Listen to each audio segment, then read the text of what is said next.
Nggak. Maksudnya yang gue inget sampai sekarang adalah pertama kali gue pakai ekstasi itu SMP sama nyokap gue. Wow. Nyokap gue yang potekin gue, bro.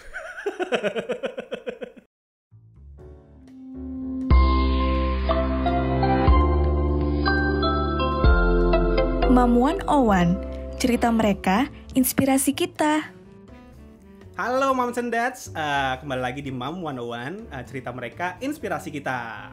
Nah, kayak yang udah dibahas di episode sebelumnya, di episode 1 sama teman gue Intan, bahwa Mam 101 ini bakal ngebahas nggak cuma seputar moms and babies aja, anak dan ibu aja, tapi kita juga bakal ngobrolin hal-hal yang cukup seru juga buat didengerin sama bapak-bapak, sama dads juga gitu ya, sama cowok-cowok juga, sama apa ya, cici-cici juga, mbak-mbak juga yang belum nikah. So mereka punya pengetahuan tentang apa sih yang ada dalam pernikahan tuh kayak gimana gitu loh. Dan kali ini gue kedatangan narasumber yang seru banget, dads yang kece banget, young, wild and free. Young, wild and free, enggak ya cukup young lah sekarang masih. Masih dong, masih. Sebelum menginjak 60 masih young. Oh gitu. iya benar. Pokoknya yang sudah tidak divaksin 59 ke atas kan. Nah, itu masih young ya. Itu masih young tuh, masih 59. 17 sampai 59 masih young. Ush. Nah, ini dia narasumbernya yang biasanya rata-rata penonton YouTube yang udah lama nih, yang ngikutin YouTube lama nih dari itu maksudnya tua ya? Lama ya. Ya gue ngikutin. Terima kasih udah dibikin lebih halus lagi nih. Gue ngikutin YouTube-nya dia itu ya sejak gue masih kuliah dulu. Gue kirain masih zigot. Lo udah ngikutin YouTube gue. Kecil banget gue masih. Lagi berenang ke dinding ovarium gitu. Udah nonton YouTube. Itu anak milenial banget ya.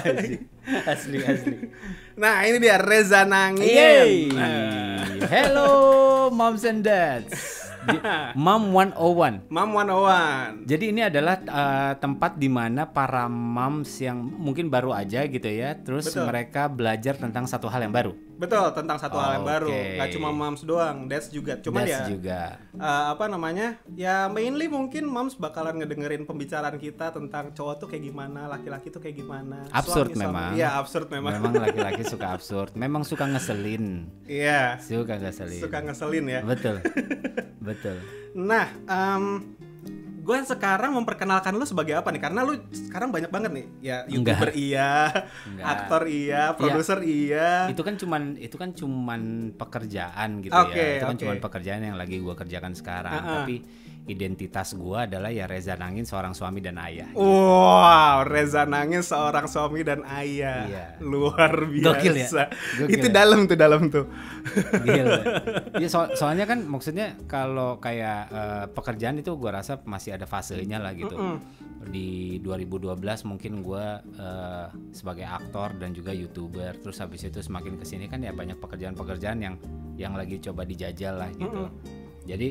Jadi gue rasa pekerjaan, kalau gue nggak setuju kalau pekerjaan itu dijadikan identitas. Wow.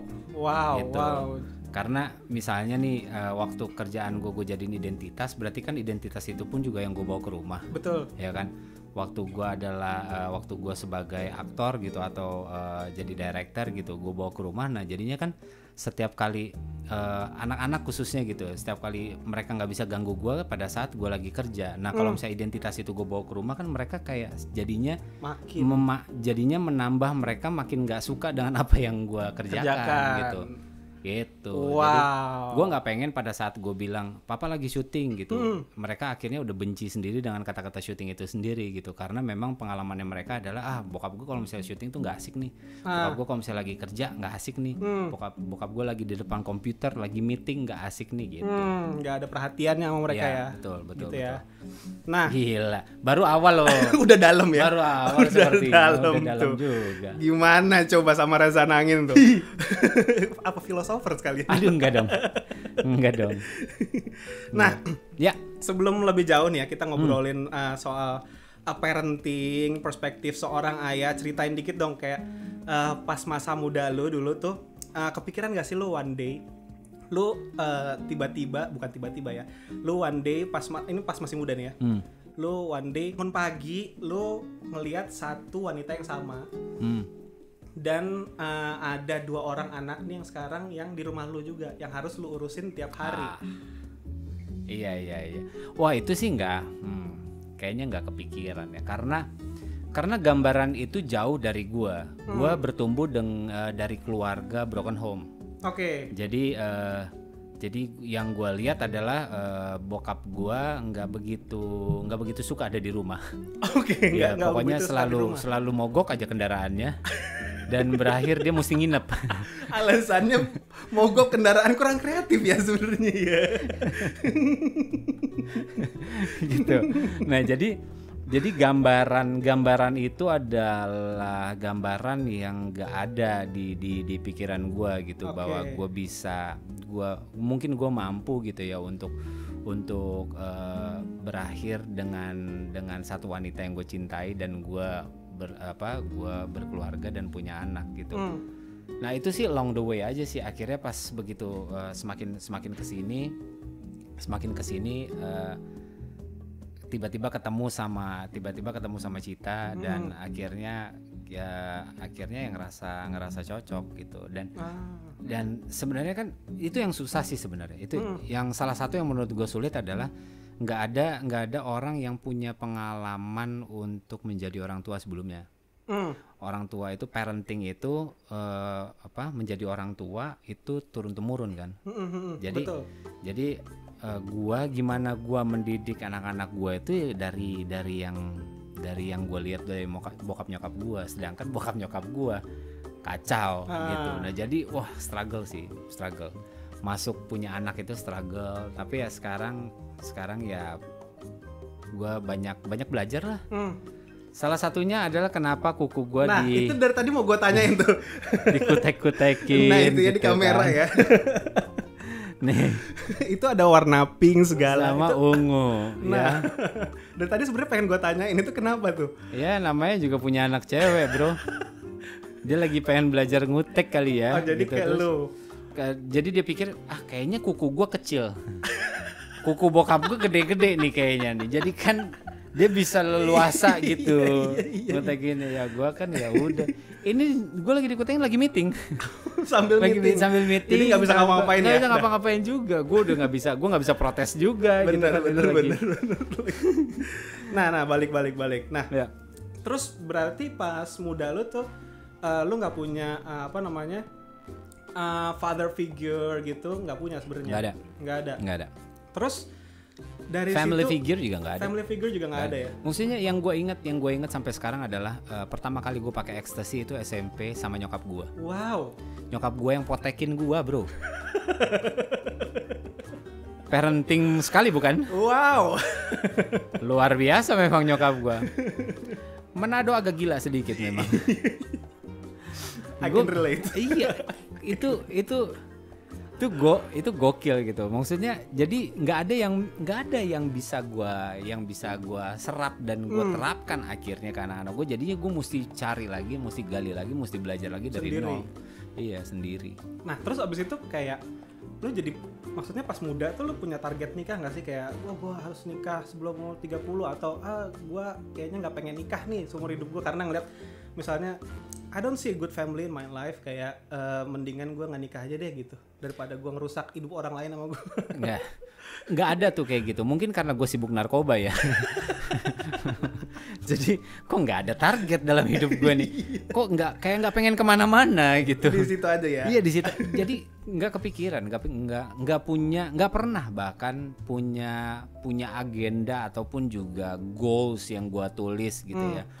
Atau sesimpel resolusi di tahun depan gitu, itu nggak ada karena gua lahir dan bertumbuh sebagai anak yang cukup struggle aja gitu. Memang hidup bisa hidup hari ini aja ya bagus gitu kan. Kalau misalnya besok ya udah deh, besok ntar kita pikirin lagi gitu. Nah jadi nggak ada. Memang sih waktu itu pernah ya zaman-zamannya gua kan ngeband banget ya anaknya ya. Band banget gue. Jadi gue dulu tuh wah pengen nih gue pengen punya cita-cita jadi kayak Ariel gitu. Asik. Karir bandnya. Karir bandnya. Betul. jadi gue pikir wah kayaknya nih rockstar banget nih, gokil nih. Gue pengen punya kesuksesan itu dalam hidup gue. Oke. Karena kan ngelihat bandnya dia sekarang Noah kan gila gede banget lah, gede banget. Siapa yang nggak pengen? Nah jadi itu awalnya, cuman nggak tahu kenapa ya mungkin tahun demi tahun akhirnya ya berubah ke industri seni peran jadinya gitu, udah nggak ngeband lagi, gitu. Band lu pertama dulu apa sih sebenarnya? Wah, band pertama gua itu SMA. Band pertama gua itu namanya Arashi. Apa tuh Arashi? Arashi itu bahasa Jepangnya badai artinya. Widih. Terus gue yang sosok masih zaman hip metal ya dulu ya, zaman Linkin Park gitu. Terus jadi ya gue ngebandnya pun juga lagu-lagu yang kayak gitu. Iya. Itu terus abis itu sampai gue pernah nyobain band-band Jepang gitu, tau gak? Jadi yang J-rock gitu, Japanese rock gitu ya? Iya, Japanese rock. Jadi kalau misalnya manggung tuh yang cosplay, gokil. Gue cosplay jadi cewek gue. Jadi cewek di QQ-in sama cowok. QQ. Bisa kali pada gitu. Bisa kali. Waduh. Mana Manado tuh tampangnya cowok-cowoknya cantik bisa, ya gitu. Bisa dibikin cantik kan, molek-molek gitu bisa gitu. Nah, itu dari keabsurdan hidup lu, keabsurdan boleh ya gue ngomong gitu ya? Bisa. Tepat kok memang kata-katanya. Keabsurdan hidupnya seorang Reza Nangin tuh dulu, jadi pas nikah tuh apa yang bikin lu pede untuk ngajak istri lu nikah? Nah, gua itu bukan waktu married ya. Gua tidak di titik di mana oke, lo ikut gua. Gitu. Karena nggak ada apa-apa dari gua. Nggak ada apa-apa. Justru karena dari ketidakpunyaan gua ini ya gua share sama Cita. Gua bilang gua nggak punya apa-apa, tapi ya mudah-mudahan paling enggak gue bisa menghidupi lu gitu. Nah yang dia minta juga dari gue, gue ingat banget, dia bilang gue juga nggak pengen apa-apa, yang gue pengen cuma satu, lu nggak nyerah aja gitu. Oke, langsung gue nikahin, langsung shit gue bilang oke. Itu setelah 6 tahun pacaran gitu. 6 tahun pacaran. Jadi gue pacaran dari 2005 gue married 2011 gitu. Jadi 6 tahun pacaran, terus abis itu 10 tahun ini 10 tahun menikah. Oke. Tahun ini ya. Jadi 2011 tuh berarti bahkan Cameo Project belum ada waktu itu. Belum ada ya. Belum ada. Jadi lu literally you have got nothing. Iya, bener-bener nggak ada bro. 2011 gue married itu bener-bener gue nggak punya apa-apa. Gue pun juga, wah ini seru. Jadi waktu gue married ya, gue tuh cuman kepikiran ya udahlah gue karena gue Kristen, jadi gue pemberkatan aja gitu. Pikir udah deh, yang penting ada keluarga, terus habis itu ada pendeta yang berkatin, ada teman-teman, that's it udah. Gue nggak butuh resepsi dan segala macamnya. Tapi kan keluarga lu Manado. Betul sekali, banyak banget kan itu anggota keluarga aja, ratusan. Nah itu yang paling sulit juga gitu. Nah terus habis itu dari rencana yang kayak gitu sampai akhirnya tiba-tiba ada satu gedung yang nggak jadi dipakai untuk merit, terus teman gue bantuin untuk kita pakai di gedung itu sampai akhirnya kita bisa merit dengan akhirnya bisa ngundang keluarga dan segala macam. Tapi dengan duit yang nol, masuk nol, pengen merit itu nol duit, selesai merit pun juga keluar dari hotel itu nol, asli. Tapi bisa bikin acara, ya itu mujizat sih menurut gue, gila. Itu keren banget. Iya. Nah terus itu gimana cara lu ngeyakinin keluarganya seorang Cita Patina Sarani untuk nikah sama lu? Gue juga nggak tahu. Bokapnya ya, gitu. Gue juga nggak tahu bokap ngelihat apa gitu, bokap nyokapnya ngelihat apa dari gue gitu. Tapi kurang lebihnya mungkin mungkin kalau misalnya si Cita sih pernah bilang gitu sama gue kalau ternyata kan maksudnya kan pekerjaannya bokapnya itu ya kurang lebih sama juga gitu, bukan pekerjaan tetap. Oke. Gitu ya kan, komentator, terus habis itu kadang diundang jadi pembicara di mana, diundang ke sini. Cuman memang laku aja. jadi enak gitu. Nah kalau gue kan pekerjaan pun juga tidak tetap dan tidak laku. Saat itu tidak laku ya. Jadi sulit dong, ya kan sulit. Tapi gue bersyukur sekali mereka bisa ngelihat sesuatu yang lain selain materi. Ada kualitas ya, lain dalam ada kualitas lain dari gue yang mereka bisa mempercayakan, karena nggak gampang buat gue kan melepas anaknya ke seorang laki-laki yang nggak punya apa-apa sih kampret nih. Ya kan, ya kan, itu susah banget loh, susah banget karena pada saat gue sekarang udah punya anak cewek gitu ya, gue sepasang cewek cowok. Gue berpikir sekarang bisa nggak ya momen itu terjadi di gua nanti gitu. Itu doang tuh, itu yang bikin. Makanya gue mendapatkan itu, it's a privilege sih buat gue. Jadi dan itu juga yang gue berpikir kayaknya nggak bakalan gue sia-siain. Nah, tadi kan udah kita ngomongin sebelum pre-marriage ya. Sekarang pas nggak usah jauh-jauh sampai sekarang deh. Setelah married mungkin seminggu, sebulan itu lo inget nggak hal pertama yang bikin kalian berdua berantem? Waduh, gue tuh anaknya pelupa ya.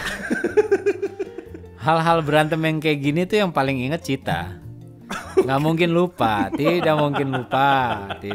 Bisa diungkit dari sebelum dari pas pacaran. Wow, banyak sekali. Tapi memang kita tuh bukannya nggak pernah berantem, ya lumayan. Dibilang sering-sering banget juga enggak. Tapi ya selama 6 tahun pacaran ya nggak mungkin nggak berantem. Jadi ada momen-momen di mana yang berantemnya pun juga melelahkan gitu. Nah, yang paling gue inget adalah berantemnya itu pada saat gue masuk ke dunia seni peran. Oke. Masuk film, keterima film kan yang tadinya gue udah nggak tahu mesti ngapain. Tiba-tiba gue melakukan pekerjaan baru nih. Pekerjaan baru yang ternyata pun juga kok gue enjoy ya. Walaupun nggak pernah punya pengalaman sebelumnya gitu. Nah, adaptasinya itu nggak mudah gitu. Dan gue bisa mengerti bahwa dia ngelihat gue berperan dengan orang lain gitu kan ya, berperan dengan orang lain, dan gue kan dengan cewek lain ya. Iya, dengan cewek lain. Terus habis itu gue kan ada peran-peran di mana yang gue pacaran dan segala macem. Tapi kan gue bisa mengerti lah, gue pun juga kalau misalnya jadi dia akan melakukan hal yang sama gitu. Maksudnya ya yang pandangan itu kan pandangan untuk gue, tapi mesti dibagi. Itu kan awal-awal kan menjadi hal yang baru banget gitu. Kalau gue jadi di posisinya Cita pun juga gue yang ngerasa kayak aduh gitu. Jadi sebenarnya kan tapi itu bukan hal yang bisa diperdebatkan, karena kan itu perubahan yang dilakukan bersama-sama kan. Iya. Pekerjaan yang gue ambil, resikonya pun juga gue yang tanggung dan juga dia yang tanggung gitu. Iya, plus minusnya lah. Betul. Gitu. Jadi guanya pun juga enggak yang ya belum belajar gitu. Jadi gue kadang kalau misalnya awal-awal tuh ya, kadang kalau misalnya pulang karena capek, ya udah tidur aja gitu. Jadi nggak sempat ngobrol gitu. Nah disitulah gue belajar ternyata. Nah itu sampai sekarang gue masih lakukan sampai sekarang. Oke. Dari kesalahan yang waktu itu ya. Iya, jadi gue mau secapek apapun gue kerja nih ya, pulang misalnya jam 3 gitu. Gue tuh pulang tuh pasti gue nyempetin untuk 1 jam dulu ngobrol. Wow. Gue obrolin semua yang terjadi hari itu. Gitu. Jadi dia adalah orang pertama yang gue cerita gitu dari mulut gue tentang apapun yang terjadi dan segala macamnya. Bahkan sampai sekarang pun juga dia juga udah santai aja. Maksudnya udah kamu tidur aja. Enggak, emang gue juga lagi excited pengen cerita gitu. Jadi nggak kepaksa juga, karena itu udah jadi buat gue ya iya sih, gue juga mau digituin gitu. Pada saat kalau misalnya istri gue jadi kerja seharian syuting dan segala macam, gue pengen waktu dia pulang dia cerita juga semuanya gitu. Dia cerita betapa serunya dan segala macam gitu. Itu kan bisa jadi quality time yang oke banget. Dan itu sampai sekarang gue masih lakuin. Wow. Dan seru malah menurut gue. Ya tidur mah ya udahlah, tidur juga ntar juga bisa gitu kalau misalnya tidur. Paling enggak 1 jam deh. setengah jam, 45 menit atau mungkin gitu. Wow. Kayak gitu sih. Nice. Nah, terus abis itu kan itu cuma salah satu masalah berantem ya. Salah satu masalah yang diberantemin. Nah, ada nggak sih kayak masalah-masalah lain yang terus you cannot figure out on your own? Terus biasanya lu harus nanya ke seseorang atau ya udah jalanin aja dulu sampai ya udah nanti I figure out on my own gitu. Maksudnya figure out bareng-bareng gitu sama Kak Cita. Selalu bareng-bareng sih. Selalu bareng-bareng karena kalau gua ya ditanya, gua nggak bakalan mungkin bisa melewati sesuatu tanpa sama-sama. Gitu. Gua akan menjadi pasti keputusan yang gue ambil keputusan impulsif tuh, ya kan, nggak mikirin yang lain gitu, karena kan gue cenderung kayak bocah ya kalau gue ya, gitu. Nah, sedangkan ya itu gue rasa salah satu peran di mana Cita jadi istri gue, salah satunya menjadi filter dan juga kan ya namanya juga tulang rusuk ya gitu. Ya melengkapi apa yang melengkapi dari jalan keluar yang ada aja gitu. Nah jadi semuanya itu pasti kita mesti figure out sama-sama bareng-bareng, karena nggak mungkin, karena kan tujuannya adalah supaya dua-duanya pun juga berubah, dua-duanya pun juga merasakan oh iya nih oke nih, gitu. Waktu dua-duanya bilang ini oke, yuk langkah, salah nggak apa-apa. Itu nggak ada saling nyalain kayak ini gara-gara lu yang bikin keputusan duluan nih, lu ya, yang makanya bareng-bareng. Iya. Makanya kan bareng-bareng. Enggak, maksudnya kan kayak ini kan kita berdua. Gitu. Iya. Bukan karena gua doang dong gitu. Nah, jadi itu enaknya ambil keputusan sama-sama. Iya, jadi salahin ya. Ya bisa salahin lah. Toh juga memang buat sama-sama gitu. Kalaupun memang dari keputusan A ada yang lu nggak suka, ya udah kita cari yang lain nih. Maksudnya nggak perlu A banget. A1 ada kompromi ya. Iya, ada A1, ada A2, ada A3. Kita bikin bener-bener apa yang gue suka dan juga dia suka gitu. Nah, proses ini tuh proses dimana gue mengenal dia lebih baik gitu. Orang justru malah potong proses ininya gitu. Udah deh, B aja udah paling bener gitu. Udah ikut aja. Nah, belum tentu B itu yang paling bener, itu yang paling baik juga gitu. Betul, loh impactnya. Betul. Nah, kalau gue lebih suka proses sama-sama, proses diskusinya gitu. Proses diskusinya. Apapun ntar hasilnya mau bener atau salah, ya udah paling enggak dari kesalahan itu kan kita belajar sama-sama. Bareng-bareng. Nggak harus semua keputusannya juga bener juga kok. Iya. Gitu. Begitupun juga dengan membesarkan anak gitu. Keputusan kita mau ambil untuk ya udah homeschooling aja deh anak-anak, itu pun juga keputusan bareng-bareng. Pencetusnya mungkin Cita, karena tidak mungkin gua mencetuskan tiba-tiba yang kayaknya homeschooling seru. Enggak. karena kan yang ngajarin dia. Ya kan, yang di rumah, lebih banyak di rumah gitu kan, dia yang mesti fokus banget sama anak-anak gitu. Nah, jadi keputusannya pun juga sama-sama. Plus dan minusnya ya udah tanggung sama-sama. Iya. Wow, that's good. Jadi lu sebagai seorang pemimpin di dalam keluarga lu itu nggak jadi seorang pengambil keputusan absolut ya, maksudnya jadi bapak-bapak yang kayak anak gua misalnya nih anak gua harus jadi seorang aktor juga, seorang produser juga kayak gua, harus jadi seorang penyanyi gitu. Nggak harus. Everything jadinya. Wow. Karena itu balik lagi ke parenting tuh. Waktu gua belajar gitu ya, akhirnya semakin gua kan cari tahu banyak gitu, bahkan akhirnya gua tahu bahwa apa yang diturunkan sama orang tua gua ternyata nggak cocok buat gua gitu. Jadi banyak orang tua dan gua pun juga, maksudnya gua nggak pengen punya ekspektasi gue terhadap anak gue, karena yang ngejalanin hidupnya anak gue adalah anak gue, bukan gue. Betul. Gitu. Jadi gua ekspektasi apapun gue tidak akan berikan kepada dia gitu. Nah, Kamu kalau harus yang- jadi gini nih. Kalau yang enggak. kayak gitu itu ada diskusi juga sama anak. Ada atau di- ada diskusi juga. Ada diskusi. Jadi kayak misalnya dia lagi tahun lalu dia lagi into dance banget kan. Dia si Dimi itu kan ngedance banget. Oh ya udah dance segala macam, kita ngeliat kayak wah oke nih, ya udah.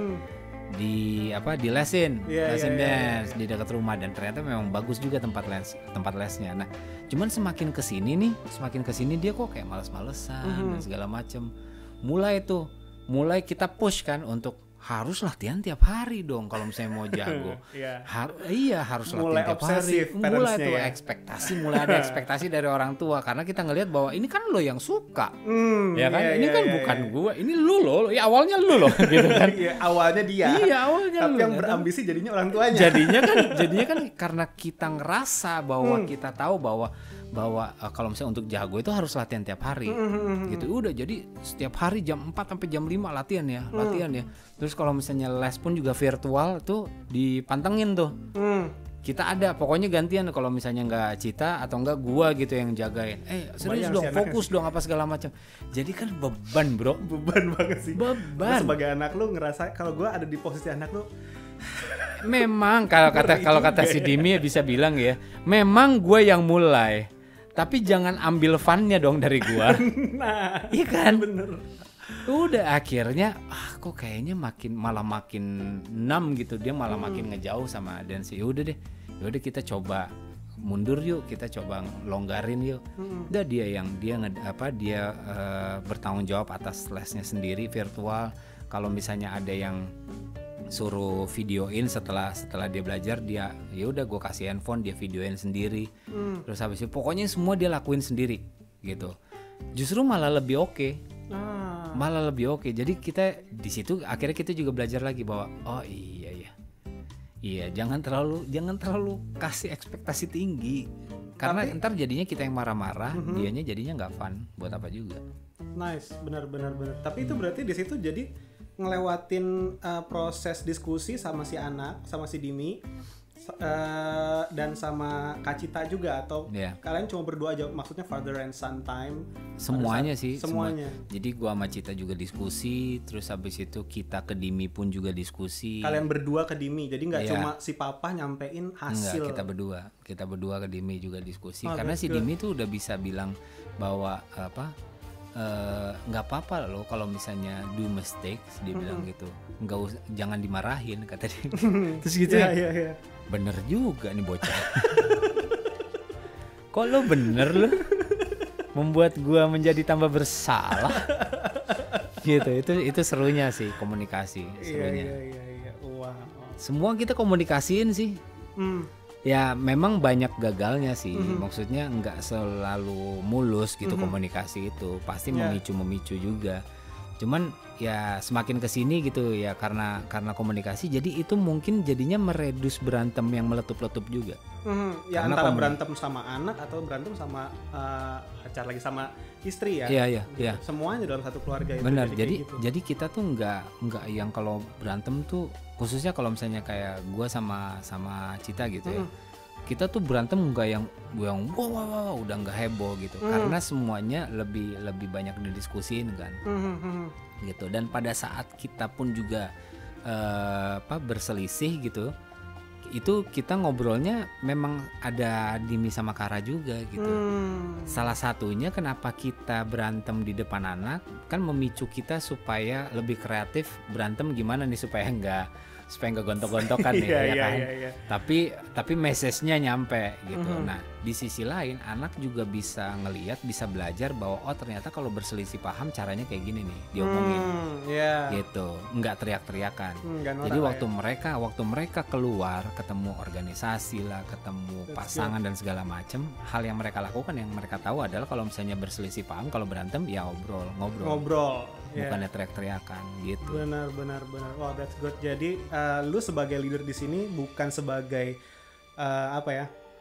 pengambil keputusan absolut, tapi lu cenderung sebagai leader adalah orang yang menunjukkan jalan. Iya, karena kan jalannya bareng-bareng ya. Jalannya kan bareng-bareng, bukan gua sendirian doang. Betul, gitu. You as a captain leading the team ya. Iya. Maksudnya enggak yang semua tuh harus udah dari kamu dong, menurut kamu gimana? Ya enggak semuanya harus dari menurut aku juga gitu. Iya. Karena betul. kita ngejalaninnya bareng-bareng. Betul. Gitu. Hidupnya Bahkan bareng-bareng. bahkan Dimi sama Kara pun juga berhak punya suara gitu. Untuk Bahkan mereka dalam keputusan-keputusan besar atau dalam hanya- keputusan.